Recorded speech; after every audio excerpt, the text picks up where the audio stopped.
Welcome to C-Suite Sherpas, where we shine a spotlight on business experts and resources that you should know. Our mission is to connect our listeners and viewers to experts that will help you boost your personal and professional performance. Let's dive in and meet today's guest. I'd like to introduce you to Marilyn Rosa Green. Hi, Marilyn. Hello.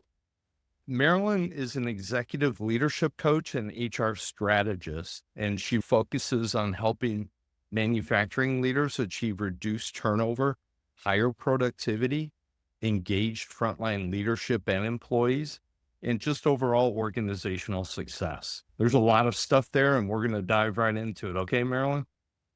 Sounds good. Can you give us a snapshot of what your business is and the major outcomes you get for your clients? Yeah. When you work with me, what we do is we focus on establishing who you are as a leader. We work on really gaining awareness on your leadership identity. And with the work that I do, I try to bring that up because there is such correlation between the leadership and the performance of the organization. When you're an executive, your leadership or the performance of the company is a reflection of your leadership. So it's really important to start with the basics and understanding what's within, what's inside of you, and how does that come out in your actions and your habits and your day-to-day operations. And a lot of times there is a lot of correlation there between the results of your company, but not necessarily to say that it's your fault, but we try to figure out where is the misalignment between your leadership style and your values and what's going on with your performance in your teams. In manufacturing, there is a lot of high turnover. The average is pretty high. It's an average, it's about 45%. That's a typical issue. And so we work on reducing high turnover by working on leadership development. We work on talent acquisition and selection, training and development, and then career development so that you're establishing a set of systems that supports your strategy as a leader. Okay. Without naming companies or people, can you cite a success that you've had where you've really been able to help a company and a leader specifically achieve that kind of cultural success they're looking for? Yeah, absolutely. So I worked with a food manufacturer, food and beverage. Now they've acquired other locations, so they have different products now. Yeah. But when I started working with them, they had a struggle because they had a couple of different locations, and so the cultural differences were there, but the leadership styles were there. The products were different.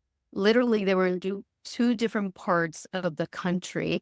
And so they were really looking to standardize a lot of their processes and find an alignment between these two locations and then bring that forward to other locations when they acquired. And it's challenging when you come into a business, you acquire a business, and you want to change everything. There's a lot of resistance when you want to do that, but you have to do that to be able, not everything per se, but you have to make a lot of changes to make sure that you're developing the production, the people, everything about it. And a lot of times you literally have to change the geographic environment, right? Because you're trying to maximize capacity in your plant. And when it comes to all these changes, there's a lot of resistance. And so I came in to work with leadership, frontline leadership at first. And then we realized that it wasn't just the frontline leadership that needed to get on board, but there was just a disconnect between frontline leadership and the executive team. And then the fundamentals around it, like the infrastructure or the set of systems around it, were all broken, right? Like they both had different ways to select people. Of course, a lot of the issues came from different employment laws and different details that I'll spare you.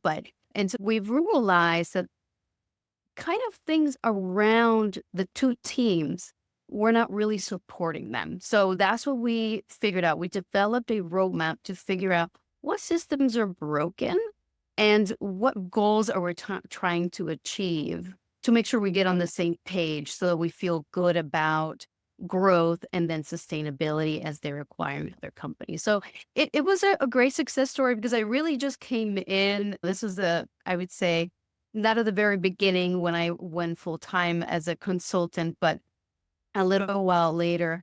And I came in with one purpose. And then as conversations and the relationships developed, we realized, I think there's more that we can do here. And we developed a great strategy. And it was about an 18-month commitment. It was a lot of work, but it was fantastic because we implemented a leadership development system where there was training for new supervisors. There was ongoing support for coaching for the production managers. And there was a great mentorship program that developed where the executive team was supporting these production managers. And it just went from there where we started this thing and then we implemented a system to support the continuity of all of the new processes we implemented. So it was wonderful. And we saw that with the leadership development system. And then we did the same thing with the talent acquisition, right? We got on the same page about the kinds of people that we want to bring in, what trades, what are we looking for, how are we going to interview them, all those kinds of things. And so it went on from there. Wow, that's great. I could tell you from experience, doing what you did can have a major upside effect on a company's ability to be successful, for sure. Yeah, absolutely. The thing about manufacturing is that I find, and perhaps this is for a lot of different industries as well, is that we get really excited when something's like new and shiny and we want to do all these different things. And there's a lot of different initiatives. And it backfires because we're trying to do too many things at the same time. And we get all this busy work. And then we don't think about what do we want it to look like in 5 years, 10 years. A lot of times we're really thinking about this quarter, this year. And I really try to work with my clients on changing that mindset. But manufacturing is so fast paced, it's so immediate. Everything is so urgent that our brains get trained to think like that or solve problems like that. Yeah. Yeah, that for sure. It sounds like you really specialize in manufacturers. Is that kind of who your services work best for?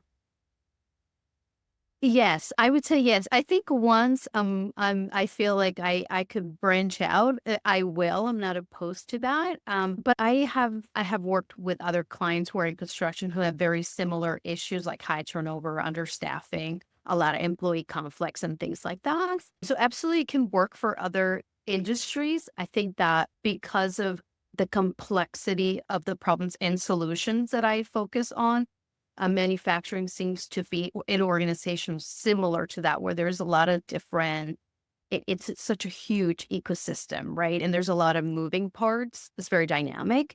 It seems to work really well, or I'm drawn to it, perhaps. Maybe that's what it is. Yeah. So what do you say sets you apart from others that may do similar things to what you do? I think what really sets me apart is there's a couple of things here. So I worked in HR. I worked in HR in the trenches. Like I worked as a coordinator, as a generalist. I was a safety manager, and I was an HR person that was uncomfortable being in the office too long. I loved being in the plant. I got to know everybody by name, last name. I knew their families. And I absolutely immersed myself in it and got to learn so much about the processes. So I was the HR person who people would say, "You're not like an HR. You're not an HR. You don't seem like an HR." You know what I mean? And I take that as a compliment, but also as a concern for the previous experience that they had with HR. I was really someone that they can come and talk to. And I was really bought into their a way of solving their problems and listening to them. So that's one part of it is my experience in the HR operations aspect in manufacturing, right? Because I worked in HR in a different industry. And let me tell you, different monsters, different issues. Like they're not the same, it's not the same thing at all. And the other thing is that I have a background in psychology and mental health counseling. Yeah. So before I went into manufacturing and even after and throughout, I have continued training in mental health counseling and psychology, and I find that it has been such a great benefit for me because at the end of the day, it all starts with leadership. And when I work with leadership, it's all about trying to get in their heads. And what are they thinking? How do they feel? What's holding them back? And trying to unpack that. And so I think my training and experience, and I'm a licensed professional counselor and LPC. So I see very on a part-time basis, I still see clients on a clinical side, but Oh, okay. just to continue to work to exercise that muscle, that skill, and I enjoy it as well. But when it comes to coaching, those skills really come in handy because there are ways to empathize with your client, but if you don't understand the business that they're in and the struggles they go through, it's not the same. I find that it just let me put it to you this way. Some of the feedback that I get is when I get on a call with someone, even for the first time, like a consultation, they'll tell me at the end, wow, I feel like you were either like, they say, you were in my brain, or I feel like I've talked to you 10 times before. I just feel like you get it. And so that goes a long way because let me tell you, these people don't have time, or if they do, it's just very valuable. And so they want to work with someone that gets it. And so I think those two things really help me stand out from other people that are trying to do the same thing that I do. Yeah, and I think with that background and that approach, you can build trust very quickly, which is really important to having those discussions. Yeah. And Ron, what's really interesting is that is one of the main things that I coach my clients on is the trust. Because when there is low engagement, it's usually an issue of trust. Where did we break the trust and how do we repair the relationship? And as much as we want to call it leadership development, we can call it that, but it is really about personal growth Yeah. because it's all people's skills, really. Yep. Yeah, for sure. That absolutely true. All right, let's that's really good stuff. I think we learned a lot about the business, your approach, and some of your capabilities, which is great. Now we want people, our viewers, to get to know you personally a little bit. So we're going to have some lightning round questions. If you're good with it, we'll dive right in. Sounds good. Okay. Coffee or tea? I'm going to say it depends. Mm. Okay. Time of the day and mood. Okay. Cats or dogs? I'll say both because I have both. So I can't pick. Nice. Favorite quote or phrase that you think about often? Ooh, um, you won't know unless you try. Nice. I like that. Favorite movie? Yeah. I don't have a favorite movie, but I recently watched Along King Polly, which is more of a comedy, but a more of a TV show kind of gal. So Yellowstone, I'm into Yellowstone right now.